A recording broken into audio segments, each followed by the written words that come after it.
Thank you so much sir. అక్కడ ఇచ్చారు.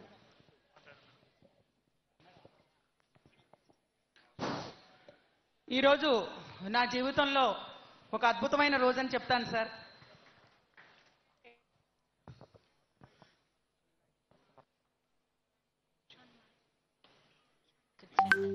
నా పేరు Nagalakshmi sir, DDO Narsipatnam sir. ఈరోజు ఒక అద్భుతమైన రోజుగా నా జీవితంలో భావిస్తున్నాను సార్. ఎందుకంటే ఇంత చక్కని మీటింగ్లో పాల్గొనే అవకాశం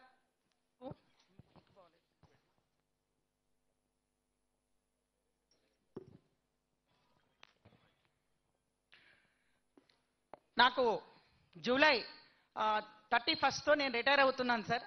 ఇంకా ఈ పంచాయతీరాజ్ వ్యవస్థలో ఎంత చేసినా ఏముంది అనే సమయంలో అద్భుతమైన అవకాశం మన పంచాయతీరాజ్ శాఖ మార్చులు మరియు డిప్యూటీ సీఎం గారి రూపంలో నాకు కల్పించిన దేవుడికి నేను ముందుగా కృతజ్ఞతలు తెలియజేసుకుంటున్నాను సార్.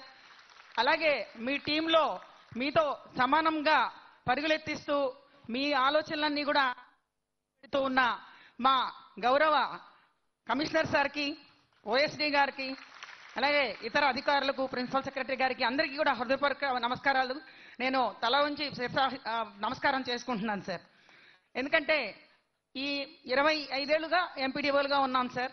చివరి సంవత్సరంలో అద్భుతంగా డిఎల్డిఓ కల్పించారు. అలాగే డిఎల్డిఓ నుంచి కూడా మీరు సీఈఓలుగా కూడా ప్రమోషన్ పొందుతారని ఒక చల్లని కబురు కూడా మాకు చెప్పారు సార్. ఇంకా ఎందుకంటే సార్ 94, 95 ప్రాంతాల్లో మాతో పాటుగా జాయిన్ అయిన డిప్యూటీ తహసీల్దార్లు అందరూ కూడా డిఆర్ఓలుగా ఉన్నారు సార్. వాళ్ళందరూ కూడా ఇప్పుడు మేము అక్కడికి వెళ్తే మే కమిన్ సార్ అని వాళ్ళ పర్మిషన్ అడిగి లోపలికి వెళ్ళాల్సిన పరిస్థితి సార్. ఒక రకంగా ఉద్యోగం చేశాం సార్. ఎంత కష్టపడ్డా కానీ అక్కడ మేము చాలా ఇదిగా అయ్యేవాళ్ళం సార్. వాళ్ళతో సమానంగా ఈరోజు మాకు చివరిలో కూడా అవకాశాలు కల్పించిన మిమ్మల్ని జీవితాంతంగా మేము గుర్తుంచుకుంటాం. అలాగే తమరికి చేసుకునే చిన్న సబ్మిషన్ ఏంటంటే సార్, ఇప్పుడు చాలా మంది శానిటేషన్ గురించి మాట్లాడుతున్నారు సార్, పారిశుధ్యం గురించి. ఇది ఒక భూతం లాంటి సమస్య సార్. దేశాలన్నీ కూడా ఎదుర్కొంటున్నాయి.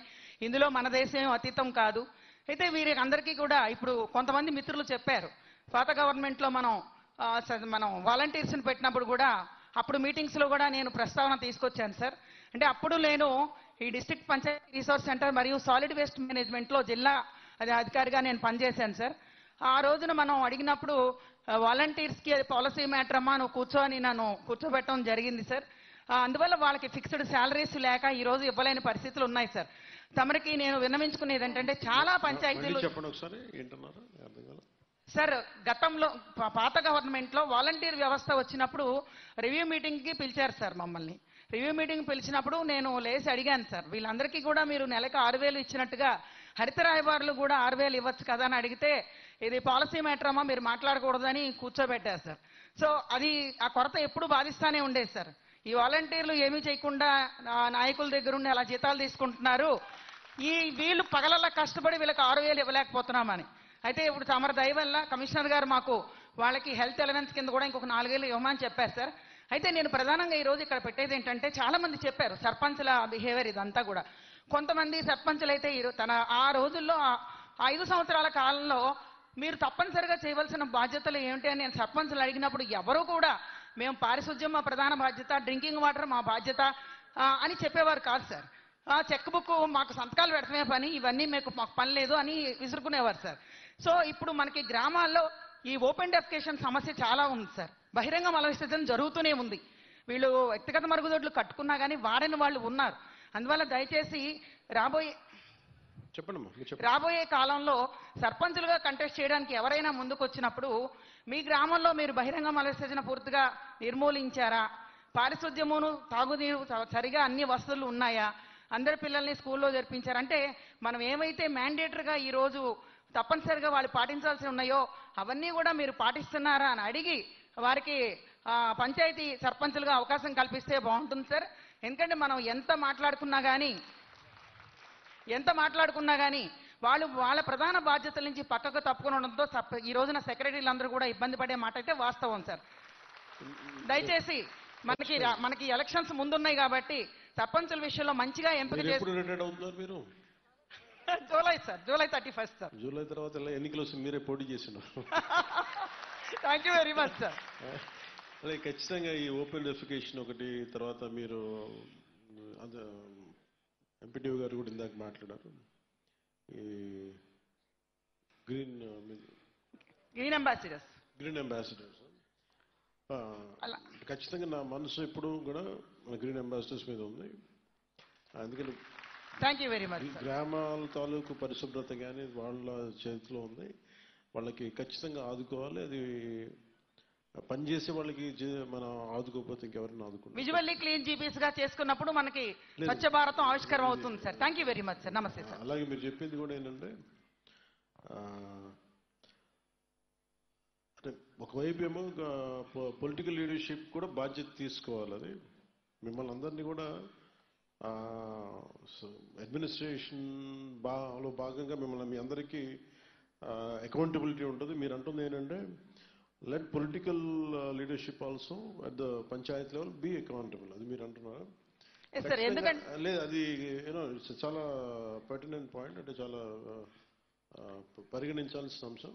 ఎందుకంటే సార్, ఘన వ్యర్థాల నిర్వహణ సెగ్రిగేషన్ లో భాగంగా మేము గ్రామాలకు వెళ్ళినప్పుడు ఈ తడిపొడి చెత్తలో ఇవన్నీ కలిసిపోవడం వల్ల విపరీతమైన దుర్గంధం వచ్చి గ్రామాలన్నీ చాలా బాధగా ఉంటున్నాయి సార్. అందువల్ల సింగిల్ యూజ్ ప్లాస్టిక్స్ కంట్రోల్ ఒకటి లేబర్ డిపార్ట్మెంట్ కూడా చర్యలు తీసుకోవాలని కోరుతున్నాను సార్. నేను మీరు చెప్పింది ఏమనిపిస్తుంది అంటే, నాకు దోస్ పొలిటికల్ డెసిషన్ ఇవన్నీ పక్కన పెడితే, నేను కుటుంబంలో ఉండే సభ్యులందరికీ కూడా చెప్తాను, పార్ట్నర్స్ కూడా, కొంత మీకు అవగాహన ఉంది కాబట్టి పంచాయతీ వ్యవస్థ మీద గ్రామాలు ఎలా ఉండాలనేది కొంత శాతం మీలాంటి ఔత్సాహికులు కూడా ప్రోత్సాహం ఇవ్వాలి. అంటే మీలాంటి వాళ్ళు కూడా పనిచేయాలి దాంట్లో, సర్పంచెస్కి. ఇది ఖచ్చితంగా దీన్ని పరిగణిస్తాను సార్. లాస్ట్ విషయం సార్, మాకు ట్రైనింగ్ లో భాగంగా మాకు పిఆర్&ఆర్డి మన ట్రైనింగ్స్ కమిషనర్ సార్, మాకు మన సిపిఆర్ గారు ట్రైనింగ్స్ కమిషనర్ వాళ్ళిద్దరు కూడా మాకు తమిళనాడు పంపించారు సార్. ఒక చిన్న చెప్తాను సార్, అక్కడ ఎక్కడ కూడా వాళ్ళు హోటల్స్ లో ఆకులే వాడుతున్నారు సార్, ప్లాస్టిక్స్ వాటర్లేదు సార్. అంటే టిఫిన్ ప్లేట్ల దగ్గర కూడా, బడ్డీల దగ్గర కూడా అరిటాకు వేసి టిఫిన్ పెడుతున్నారు సార్. కేరళ కదా, తమిళనాడు సార్. అక్కడ అరిటాకును అలాగే ఆవులకు పెడుతున్నారు sir. So plastic, single use plastics బాగా కంట్రోల్లో ఉంది సార్. నంబర్ 2, అక్కడ మనకి వాళ్ళు చేసిన ఇంకొక మంచి ఇన్నోవేటివ్ ఏంటంటే, ఈ ప్లాస్టిక్ బాటిల్స్, వాటర్ బాటిల్స్ పూర్తిగా బ్యాన్ చేశారు సార్. అందరూ కూడా క్యాన్లతో మామూలుగా స్టీల్ గ్లాసులో తాగవలసి. అంటే నేను మనం డిబేట్ అవుతామంటే, నేను బేసిక్ మన పర్యావరణానికి సంబంధించి పంచాయతీ స్థాయిలో ఒక మీటింగ్ పెట్టినప్పుడు మీరు ఇలాంటి సలహాలు సూచనలు ఖచ్చితంగా. Sure sir. Noted sir. Thank you very much. Thank you sir. ఇక్కడ లేడీస్